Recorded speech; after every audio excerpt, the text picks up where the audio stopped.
Je me tourne vers Macha, qui est propriétaire d'un magasin de jouets à Tarbes. Alors, il y a deux chiffres qui résument le problème de votre profession. 770 millions d'euros de perdus si les magasins de jouets ne réouvrent pas avant Noël. Et entre novembre et décembre, le secteur du jouet réalise près de la moitié de ses ventes annuelles, 48%. Donc, l'enjeu du 1er décembre, de cet assouplissement, il est crucial. Complètement crucial. On m'entend là ?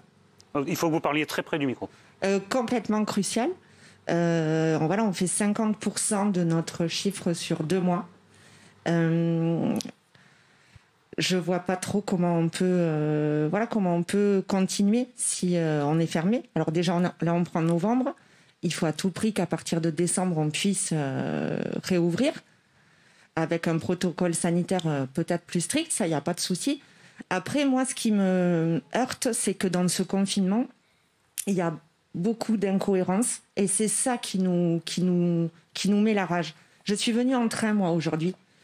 Dans le wagon, on était 48 voyageurs. Un wagon de TGV, ça fait 49 mètres carrés. Moi, je ne peux pas ouvrir mon magasin. C'est ça. Très bon argument. Je peux passer 4 heures à côté d'un mec que je ne connais pas, qui est à 20 cm de moi, et avec 47 autres personnes. On a 1 mètre carré. C'est pas logique. Et c'est que des choses comme ça, en fait.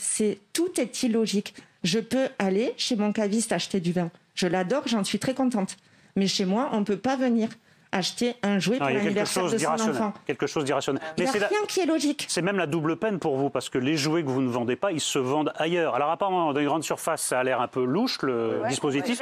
Et puis, il y a des plateformes dont on ne citera pas le nom, qui, elles, distribuent. Je veux juste entendre la fin de Macha et ensuite... Oui, il y a des plateformes qui distribuent, ou tout simplement, faites un drive. Faites un drive, vous pouvez acheter des jouets en drive. Nous, on a rentré nos stocks. Donc les stocks, ils sont là.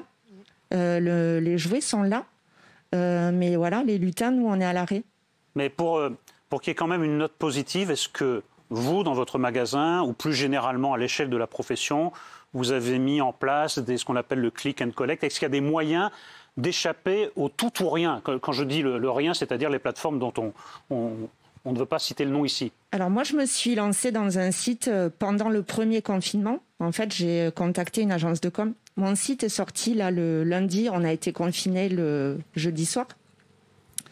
Donc, quand je les ai contactés, je leur ai dit je veux faire un site avant l'automne en prévision d'un second confinement. Tout le monde rigolait. Au final, c'est ce qui se passe.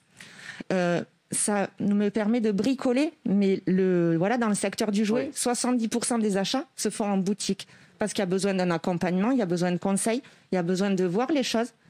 Du coup, là on bricole, mais on ne peut pas faire Noël comme ça. Non, j'imagine bien, mais je voudrais quand même en appeler à des réflexes citoyens, ne pas croire qu'il n'y a pas de solution. Si on se donne un peu la peine, on peut acheter ses jouets auprès de commerces indépendants. On est tous faire là, un effort, bien sûr. On joue tous le jeu.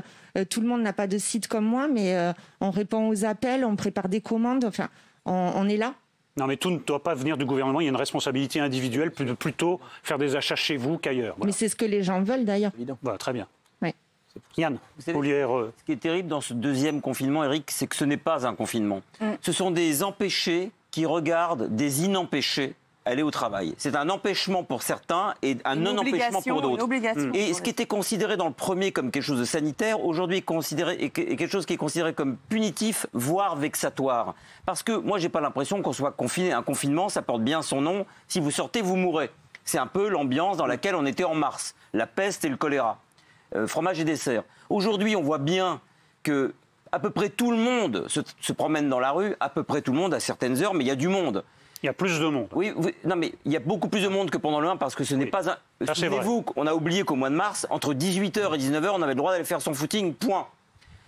C'était la guerre nucléaire à l'extérieur. Aujourd'hui, vous êtes à Paris, vous avez l'impression qu'on est en province, c'est une ville de province. Qui vit... non, c'est pas faux, c'est pas faux. J'ai l'impression... Enfin, il y a beaucoup moins de monde que d'habitude quand même.